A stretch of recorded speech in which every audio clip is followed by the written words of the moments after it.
শুভেন্দু অধিকারীর দুটো বক্তব্য দুদিনের মধ্যে পুরো সোশ্যাল মিডিয়াতে তুলকালাম মাচিয়ে দিয়েছে, ঝড় উঠেছে, বলা যায় সুনামি এসে গেছে এবং বিজেপি সমর্থকদের যথেষ্ট হতাশ করেছে।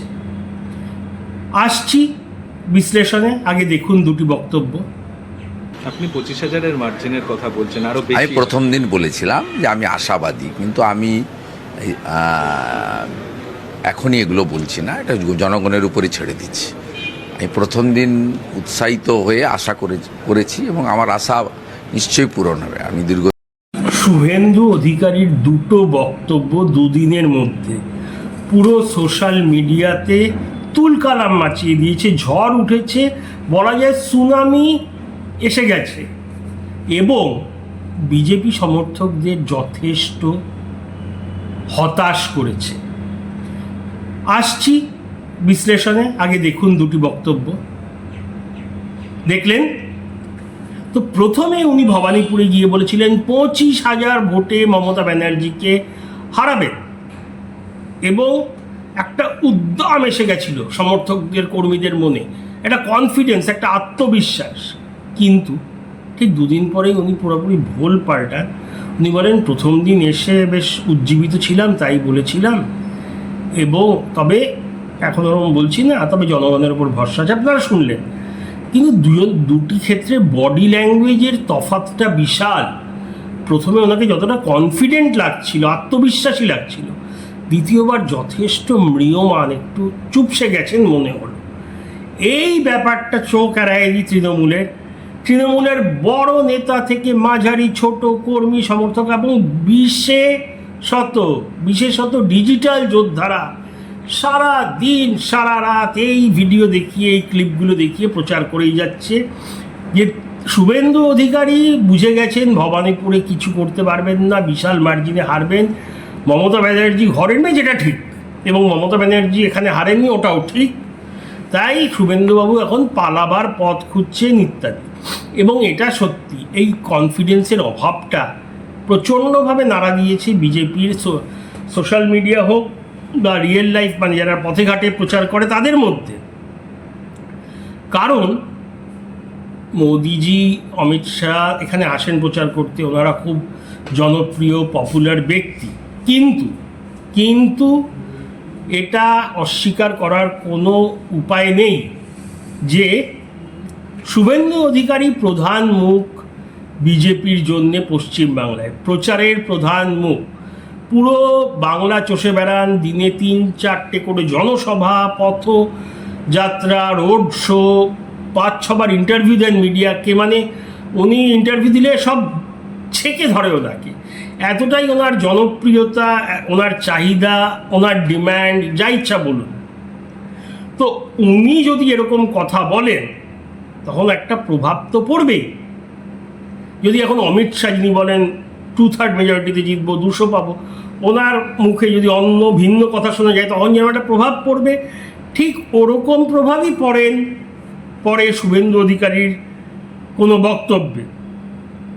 তো এখন প্রশ্ন হলো, উনি কি সত্যি ভেবেছেন হেরে যাবেন? তাহলে কি উনি দমে গেছেন? উত্তরটা হলো না, একদমই দমেননি। আপনারা যদি ভবানীপুরে শুভেন্দুবাবুর প্রচার দেখেন, দেখবেন কাতারে কাতারে মানুষ। আর সেটা ছাড়াও মানুষ তো জোগাড় করা যায়, আমি আগেও বলেছি, কিন্তু বারান্দা, জানলা, ছাদ, লোকারণ্য সবাই উঠে আসছে ওনাকে এক ঝলক দেখতে। কেন? কারণ ওনার প্রতি খুব আকর্ষণ মানুষের, এবং লোকমুখে অনেকে বলছে যে ভবানীপুরের মানুষ সত্যি বদল চাইছেন।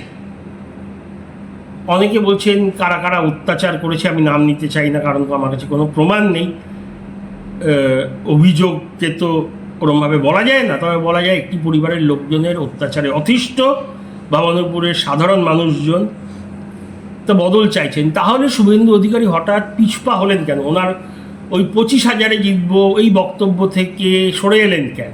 এর একটাই কারণ।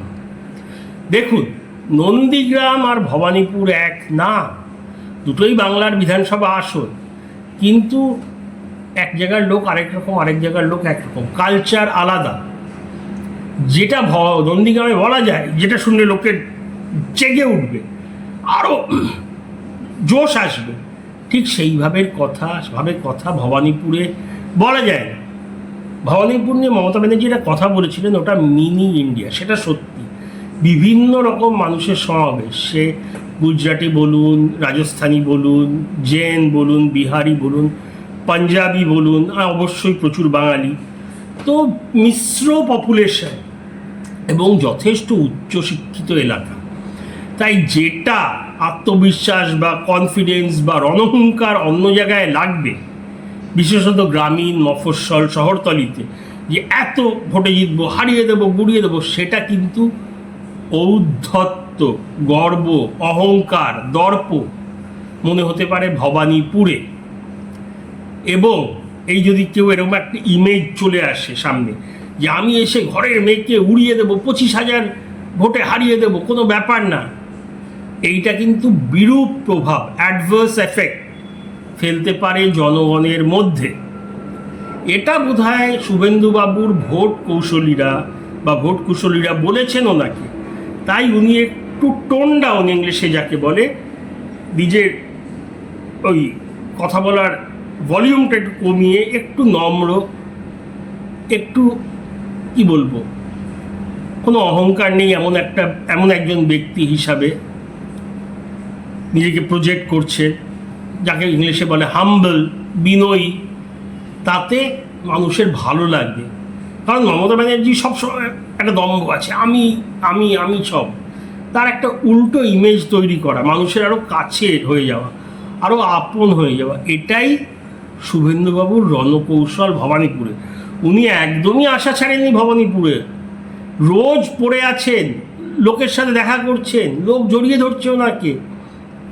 আর বিরোধীর পক্ষে জবরদস্তি লোক জড়ো করা যায় না, আর বাইরে থেকেও আনা যায় না, তাহলে ওখানকার লোক বলবে এরা তো বহিরাগত। তাই প্রচারটা ওনাকে কিন্তু ওখানকার লোকজন দিয়েই করতে হচ্ছে। যা ভিড় দেখা যাচ্ছে ওখানকার লোকাল লোকজনের ভিড়। তাহলে ভবানীপুরের লড়াইয়ে শুধু আছেন না, ভালো মতো আছেন, এবং জেতার একটা ভালো চান্স আছে। তবে ওরমভাবে হুট করে দুদিন পরেই বক্তব্যটা না দিলে পারতেন, আস্তে আস্তে টোন ডাউন করতে পারতেন। তবে এখন আবার মেকআপ হয়ে গেছে, ভবানীপুরে সেই জনস্রোত, জনোচ্ছ্বাস, উদ্দাম আবার দেখা যাচ্ছে, মিডিয়া রোজ কাভার করছে। আর এটাও ভুললে চলবে না, 50,000-এর ওপর নাম কাটা চলে গেছে, এবং বহু অভিযোগ ওখানে নাকি প্রচুর ভুয়ো ভোটার ভোট দেন। আর আরেকটা তথ্য, মমতা ব্যানার্জি নাকি 7টার মধ্যে 5টা ওয়ার্ডে হেরে গেছিলেন 2024-এর লোকসভা ভোটে। এটা কতটা সত্য জানি না, এটা বিরোধীরা বলেই থাকেন হামেশা, এবং তার বিরোধেও তৃণমূলকে করতে দেখিনি, তাহলে সত্যি হতেই পারে। তাই বলতে চাই, যথেষ্ট ভালো মতো লড়াইয়ে আছেন উনি, দমে যাননি, নিরাশ হননি, শুধু অ্যাপ্রোচটাকে, টেকনিকটাকে প্রচারের বদলে ফেলেছেন। নন্দীগ্রামে যেই হুঙ্কার ছাড়েন, ভবানীপুরে ওই হুঙ্কার ছেড়ে প্রচারটা করছেন না, অনেক বিনয়ীভাবে প্রচার করছেন, সবাইকে সম্মান দিয়ে, প্রণাম দিয়ে, জড়িয়ে ধরিয়ে আশীর্বাদ করে, উন্নয়নের কথা বলে, ডেভেলপমেন্টের কথা বলে, ইত্যাদি ইত্যাদি। এটাই বলার। আপনাদের গুরুত্বপূর্ণ মূল্যবান মতামত জানাবেন।